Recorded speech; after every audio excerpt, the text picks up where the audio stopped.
পাঠাই দিয়েছিলাম পাকিস্তানে। ইমরান খান বোলিং ভুলে গেছিলো আমাদের। আমার নামে তো পুরো ওয়ারেন্ট, দেখা মাত্র গুলি করবে আমাকে। আমি তখন কাঁদতে কাঁদতে ওর লাশ দেখে, এখানে গুলি লাগছে, পড়ে আছে এইভাবে ঘরের মধ্যে। আমার মা বলছিল তখন, I don't want to see my son die as a sitting duck. ওই ডাকটা তো 71-এ ছিল। ক্ষোভ আছে, সব কিছু আছে। কারণ তো লড়াই করছি, আবার খালি মাঠে করিনি, পরে তো রণাঙ্গনেও গেছি, কম আর বেশি সবাই। বয়স তো তখন 17-18। তো ওই ওই ক্ষোভ, ওই রাগটা হয়, কেন তোমরা এতগুলি হত্যাযজ্ঞ করলা? আজকে যে ওই হত্যাযজ্ঞ করে তোমরা কী পেলা? তোমরা নিজেরাই ডুবে গেছো। হ্যাঁ, আমাদেরকে এতগুলি মা বোনদেরকে তুমি করলাম, মারলা।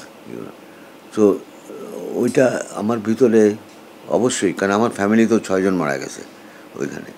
তো সেটা তো আমি ভুলতে পারবো না কোনো দিন।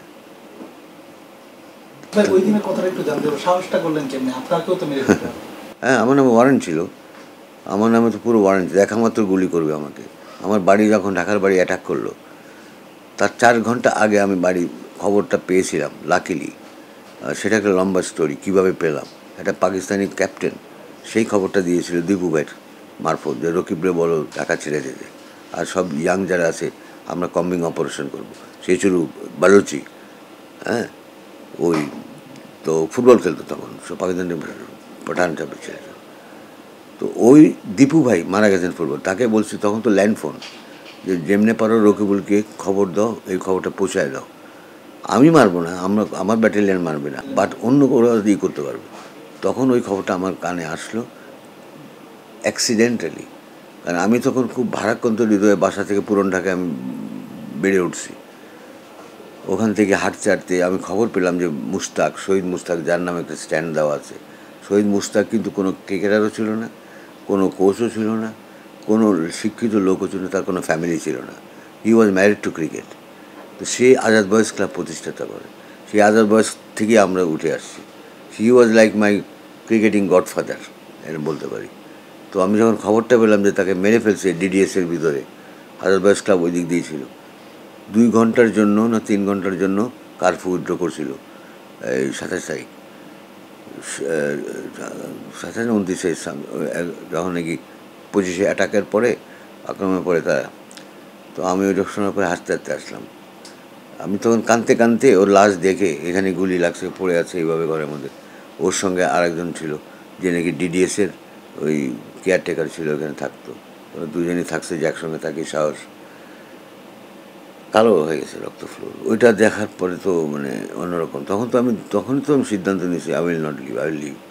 বা তার আগে আমি ব্যাটে কেন জয় বাংলা লাগালাম? কারণ আমাদের প্রতি যে ইটা, পাকিস্তানিদের যে বিমাতা সুলভ যে আচরণটা, এবং আমি যে ক্রিকেট খেলতে যেতাম, আমিও দেখতাম যে আমি এই শিকার হতাম এই সমস্ত। আমি 69-এ নিউজিল্যান্ডের সাথে টিম অ্যানাউন্স হয়ে গেছে 12 জন, ঢাকায় টেস্ট ম্যাচ।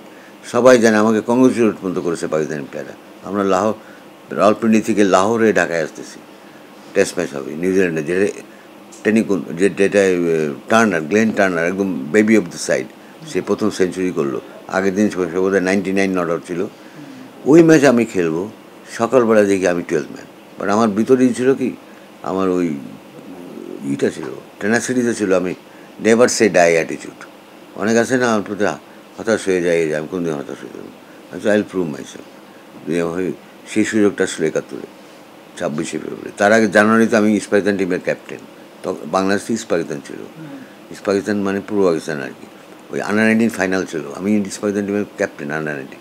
এই শহীদ জুয়েল, আমি আর জুয়েল ওপেনার ছিলাম। পাঠাই দিয়েছিলাম পাকিস্তানে। ইমরান খান বোলিং ভুলে গেছিলো আমাদের। 1 ঘন্টায় 70 রান পার্টনারশিপ আমাদের, নো লস। ওই ম্যাচটা ড্র হইলো। খেলারটা বলি, সবাই ব্যাটটার দিচ্ছে আর কি। তখন তো সারা দেশে ওই পূর্ব পাকিস্তানের ম্যাপ দিয়ে, জয় বাংলাটা তো তখন একটা স্লোগান। জয় বাংলা যদি আওয়ামী লীগ মনে করে যে তার প্রপার্টি, না, আমি এটা বিশ্বাস করি না। জয় বাংলা মানে কি, বাংলাদেশ জিন্দাবাদ যদি আমরা বলবো, লং লিভ বাংলাদেশ, এই তো।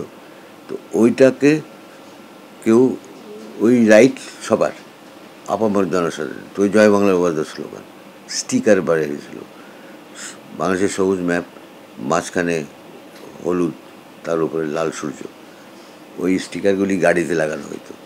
আমরা ছাত্র ছিলাম, আমরা গাড়িতে গাড়িতে লাগাই দিতাম। রাস্তায় যেন রেড ক্রস বা রেড ক্রিসেন্টের সময় টিকিট বিক্রি করতাম না, কোনো বিপর্যয় হলে, প্রাকৃতিক কোনো কিছু সেরকম। তারপরে বাড়িতে বাড়িতে গেটে, মেন গেটে ওগুলো লাগাই দিতাম, মানে উদ্বুদ্ধ রাখা সবাইকে। তো আই ওয়াজ ইনভলভ, আমি জানতেছি কী হতে যাচ্ছে। এবং ওই ক্র্যাকডাউনের পরে, তা আগে ঘটনা, তখন আমি দেখলাম ওদের যে ব্যাটগুলি দিয়েছে সবার ব্যাট এলো সোর্ড, ক্লিনিক্যালসের মার্কা ছিল সোর্ড। আমি আর ওই ব্যাট ইউজ করিনি, কারণ আমি তো না, সেটা সোর্ড ছিল জুলফিকারের ভুট্টোর ইলেকশনের মার্কা। হ্যাঁ, ইলেকশন মার্কা ছিল তরবারি না। আমি তখন এই স্টিকার, ওই যে স্টিকারগুলি পূর্বাচলের ম্যাপ দিয়ে আমারটা গান অ্যান্ড মুর ব্যাট ছিল, ব্র্যান্ড নিউ ব্যাট, ওইটার পিছনে লাগাইছি। ওইটা লাগাই আমি তো, তাই এটা তো আর্মি নোট করছে, ইন্টেলিজেন্স। যখন 25 মার্চ ক্র্যাকডাউন হলো, তো আমি তো একদম ফাঁসির কাস্টে চলে যাওয়ার অবস্থা, আমি জানতাম না। তারপর ঘটনাটা আগেই বলে গেলাম। তো ওইটা আমার ভিতরে কাজ করতো।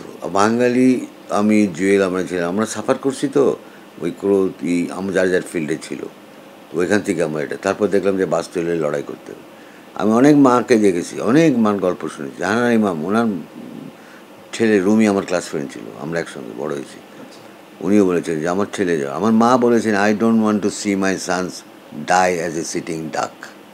আমার মা কিন্তু ইংলিশও বলতে পারতেন। উনি বলছে, আমি চাই না, আমরা তো পালাই গেলাম এখান থেকে গ্রামের বাড়িতে, যে আমি চাই না আমার ছেলেরা, আমার 4 ভাই, আমার বড় মেজো ভাই তো খুব বড় জার্নালিস্ট ছিল, অবজারভার স্পোর্টস এডিটর ছিল, খালিজ টাইমসের ব্যুরো ছিল, রুফুল হাসান আপনারা জানতে পারেন, বিএসজি এর প্রেসিডেন্টও ছিল। তো আমার মা বলছিল তখন যে I don't want to see my son die as a sitting duck. Sitting duck তো বুঝছো, যে বসে বসে থাকবে গুলি খেয়ে মরে, আমি এরকম দেখতে চাই না। গো অ্যান্ড ফাইট, লড়াইতে যাও, দুজন যাও, দুজন থাকো। তো আমরা দুজন গেলাম, আমার ছোটো ভাই আর মেজো ভাই থাকলো, আমি বড় ভাই, আমি চলে গেলাম।